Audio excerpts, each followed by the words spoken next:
بسم اللہ الرحمن الرحیم۔ موضوع گفتگو برتنوں کے احکام۔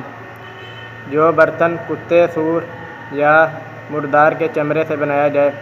اس میں کھانا پینا جبکہ تلی اس کی نجاست کا باعث بنی ہو حرام ہے، اور اس برتن کو وضو، غسل اور ایسے کاموں میں استعمال نہیں کرنا چاہیے جنہیں پاک چیز سے انجام دینا ضروری ہو، اور احتیاط مستحب یہ ہے کہ کتے، سور یا مردار کے چمڑے خواہ وہ برتن کی شکل میں نہ بھی ہو استعمال نہیں کرنا چاہیے۔ سونا چاندی کے برتنوں میں کھانا پینا بلکہ احتیاط واجب کی بنا پر ہر طرح کا استعمال کرنا حرام ہے،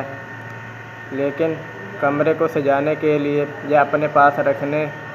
اور سونا چاندی کے برتن بنانے اور ان کی خرید و فروخت کرنے میں کوئی حرج نہیں، لیکن بہتر یہ ہے کہ اسے ترک کیا جائے۔ استقان، جو شیشے کا چھوٹا سا گلاس جو قہوہ پینے کے لیے استعمال ہوتا ہے، اس کا ہولڈر اگر سونا چاندی کا بنا ہوا ہو تو اگر اس کو سونا چاندی کا برتن کہا جائے تو پھر اس کا استعمال کرنا جائز نہیں ہے، اور اگر اسے سونا چاندی کا برتن نہ کہا جائے تو پھر اس کے استعمال میں کوئی حرج نہیں۔ ایسے برتنوں جن پر سونا یا چاندی کا پانی چڑھا ہوا ہو استعمال کرنے میں کوئی حرج نہیں۔ اگر کسی دھات کو سونا چاندی میں مخلوط کر کر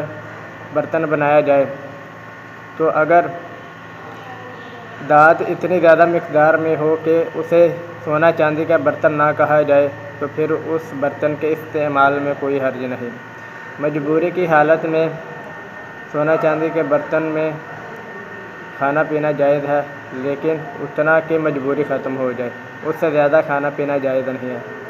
اس برتن میں کھانے پینے میں کوئی حرج نہیں جس کے متعلق معلوم ہی نہیں کہ آیا وہ سونا یا چاندی کے ہیں یا کسی اور چیز کے بنے ہوئے ہیں۔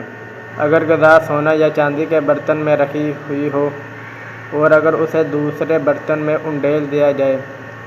تو اگر دوسرے برتن میں عام طور پر